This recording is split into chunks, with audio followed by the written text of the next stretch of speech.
प्रजापति जिसे नवल सुधांशु कहा जाता है, वो इश्क की इबादत का इमाम जिसे नवल सुधांशु कहा जाता है, अपने प्रेम के, प्यार के, मोहब्बत के गीतों से, श्रृंगारिक अनुभूतियों के गीतों से जो लोगों के दिलों में समा जाने की सामर्थ्य रखता है, उस गीतकार का नाम होता है नवल सुधांशु।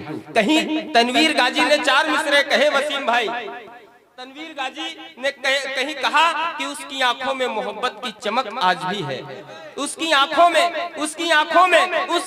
में मोहब्बत की चमक आज भी है, उसको हालांकि मेरे प्यार पे शक आज भी है, और नाव में बैठ के धोए थे कभी हाथ उसने, पूरे तालाब में मेहंदी की महक आज भी है। आइए हम प्रेम प्यार के उस गीतकार को आमंत्रित करें जिसे पूरा हिंदुस्तान नवल सुधांशु के नाम से जाना जाता है, और लखीमपुर जिसके नाम से जाना जाता है पूरे देश में, वो गीतों का नाम नवल सुधांशु आपके बीच में आए, उससे पहले आप सब उनके सम्मान में एक बार जोरदार तालियां।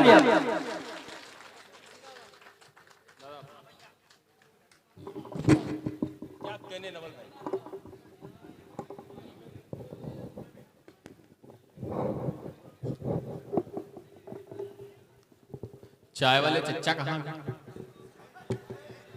गए? प्रधानमंत्री बनने गए।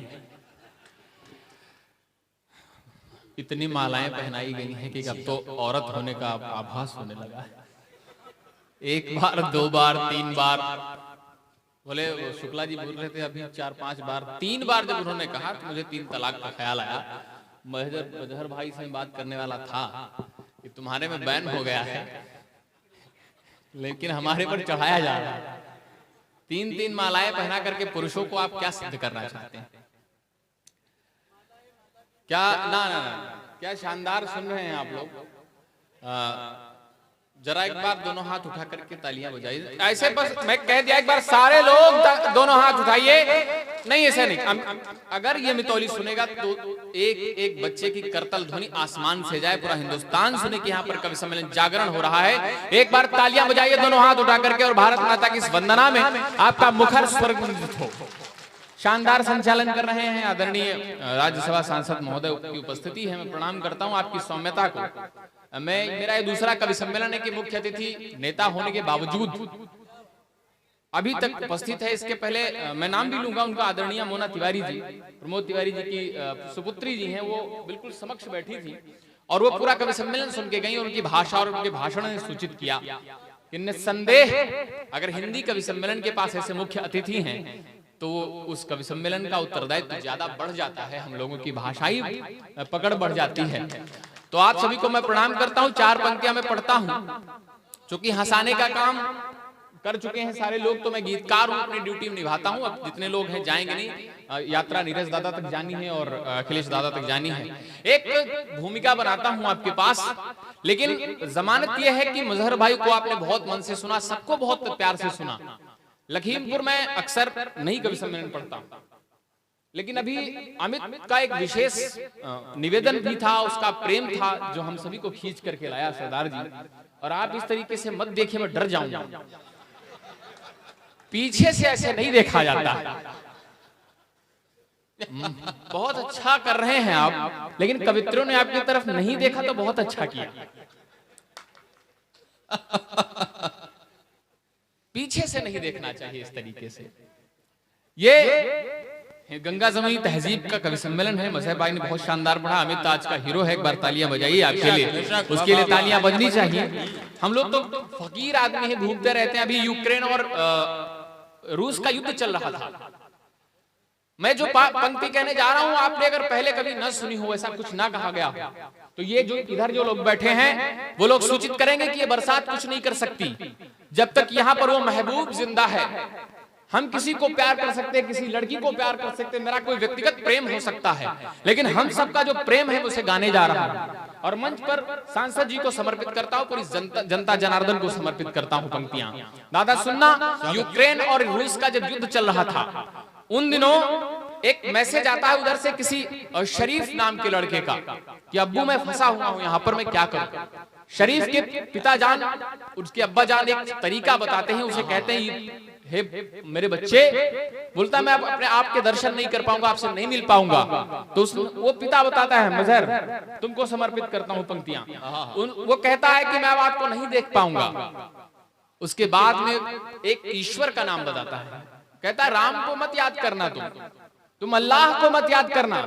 लेकिन ये जो हिंदुस्तान की नौजवानी बैठी, आप सबके दिलों में धड़कता हुआ हिंदुस्तान देखना चाहता हूं। इन पंक्तियों पर अपने महबूब को गाने जा रहा हूं, आपके प्रेम को गाने जा रहा है नवल। यहां पर भी वो उपस्थित है। मैं 4 पंक्तियों से शुरू करता हूं। उस पिता ने क्या कहा अपने बच्चे से, सुनना। मंच भी जागृत हो जाए, पूरा हिंदुस्तान उठे, आगे से पीछे तक ना कोई खाली ना रहे, दोनों हाथ उठा करके इबादत की पंक्तियां पढ़ता हूं, सुनना।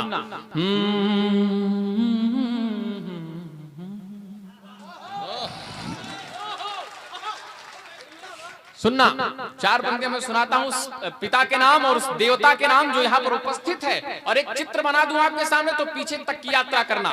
सुनाता हूं मैं। कि नफरतों से भी नाता तोड़ लेना।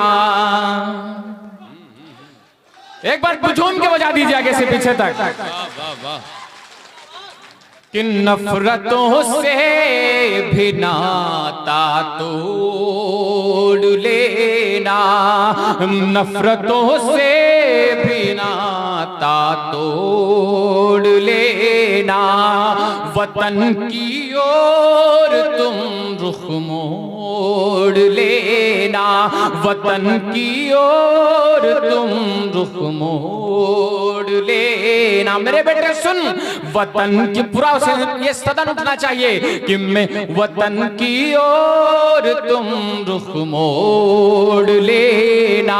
और पराए मुल्क में जब जान पर आफत पड़े, पराए मुल्क में जब जान पर आफत पड़े,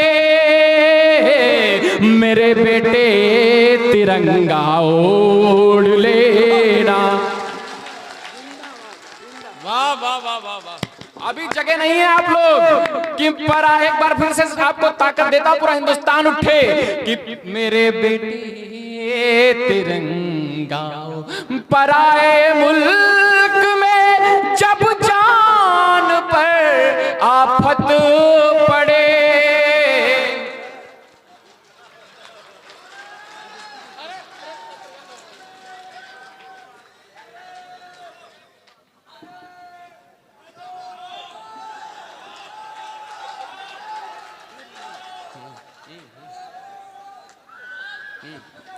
पीछे से भी देख लिया करो।